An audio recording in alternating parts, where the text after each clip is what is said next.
লেচু ফলটা ছোট বড় সকলেরই অনেক পছন্দ। আর এই লেচু ফলটা কিন্তু তাড়াতাড়ি সিজন আসলে শেষ হয়ে যায়, বেশি দিন থাকে না। তাই সারা বছর কিভাবে সংরক্ষণ করে রাখবেন, খেতেও একদম টাটকা লিচুর মতনই স্বাদ লাগবে। তো সেটাই থাকবে আজকের ব্লগ ভিডিওতে। আসসালামু আলাইকুম। ডিপ ফ্রিজ থেকে এখন আমি লিচুগুলো বের করে নিয়েছি। আমি অনেকদিন আগে এই লিচুগুলা ডিপ ফ্রিজে রাখা ছিল, আর আমি যখন রাখছি তখন আর ভিডিও করা ছিল না, এজন্য আমি এখন ডিটেলস আপনাদেরকে বলবো। বাজার থেকে যখন ফ্রেশ লিচুটা কিনে আনছি তখন শুধু মানে বুটাগুলা যে লিচু থাকে এটা ছোট ছোট করে কেটে তারপর আর পলিথিনে ভরে শুধু ডিপ ফ্রিজে রেখে দিয়েছে, এতটুকুই। আপনারা চাইলে বক্সে করেও রাখতে পারেন, পলিথিনেও রাখতে পারেন, এটা যার যার পছন্দ মতন। আর বাচ্চাদের অনেক পছন্দ।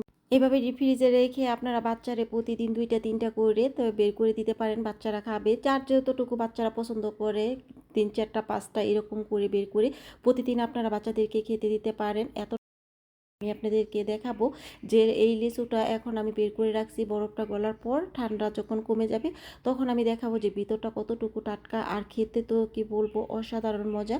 আমি কিছুক্ষণ সময় এখানে রেখে দিব। আর যা আপনারা যদি এইভাবে রাখতে না চান, বরফটা তাড়াতাড়ি গলাতে চান, তাহলে পানিতে ভিজিয়ে রাখবেন 10 মিনিটের মতো। পানিতে ভিজিয়ে রাখলে বরফটা তাড়াতাড়ি গলে যাবে, কিন্তু পানিতে ভিজিয়ে খেলে দেখা যায় স্বাদটা একটু কম লাগে আমার কাছে যেটা মনে হয়। আর বরফটা যদি এমনিতেই গলে তাহলে লিচুর স্বাদটা একদম পারফেক্ট থাকে।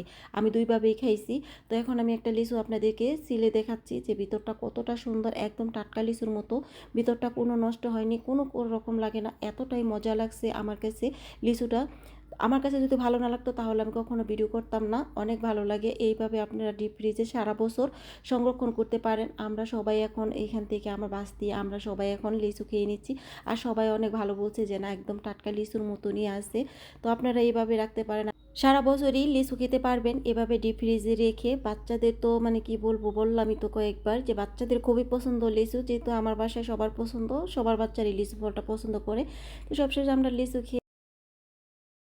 লিচু খাওয়া শেষ। এখন আমরা চলে আসলাম ফুল আর্ট করার জন্য। এখানে ফুল আর্ট করতেছি। আপনারা আবার ভাইবেন না যে এই ফুলটা আমি আর্ট করতেছি, এটা কিন্তু আমার বাস্তি আর্ট করতেছি। আমার বাস্তি অনেক সুন্দর করে দৃশ্য আঁকতে পারে, ফুল আঁকতে পারে। তার আঁকা দেখে তো আমি পুরাই অবাক, এত সুন্দর করে ফুল আঁকছে বা অনেক দৃশ্য, অনেক ডিজাইন করতে পারে। মাশাআল্লাহ, আমার কাছে খুবই ভালো লাগে দেখে। তো দেখলাম যে সে এইগুলা আর্ট করতেছে, তখন আমি একটু ভিডিও করে আপনাদের সাথে শেয়ার করছি। আমার কাছে খুবই ভালো লাগে যারা এরকম করে আর্ট করতে পারে, আমি শুধু তাকিয়ে থাকি। তো এই তো ফাইনালি তার ফুলটা কমপ্লিট হয়ে গেল। এটাকে কি ঝুমকো জবা বলে না রক্ত জবা বলে সেটা আপনারা কমেন্ট করে জানাবেন। এই ফুলটা কিন্তু আমার কাছে খুবই ভালো লাগে। আজকের ভিডিওটা আপনাদের কাছে কেমন লাগছে, যদি আপনাদের কাছে একটু হলেও ভালো লাগে লাইক কমেন্ট শেয়ার করে দিবেন। আর লাস্টে আমি আমার ভাগ্নের খাতাটা আমি একটু রং করে দিচ্ছি, তার ঝুমকো জবা রক্ত জবা ফুল যে যেটাই বলে। আমি এটাকে ঝুমকো জবা ফুল নামেই চিনি। অনেকে বলে রক্ত জবা ফুল আর ঝুমকো জবা ফুল, আমি এটা ব্যতিক্রমটা বুঝি না। তো এটা আমি করছি, আমি তেমন একটা পারি না, তারপরেও ট্রাই করতেছি। তো সবাই ভালো থাকবেন, সুস্থ থাকবেন, আল্লাহ হাফিজ।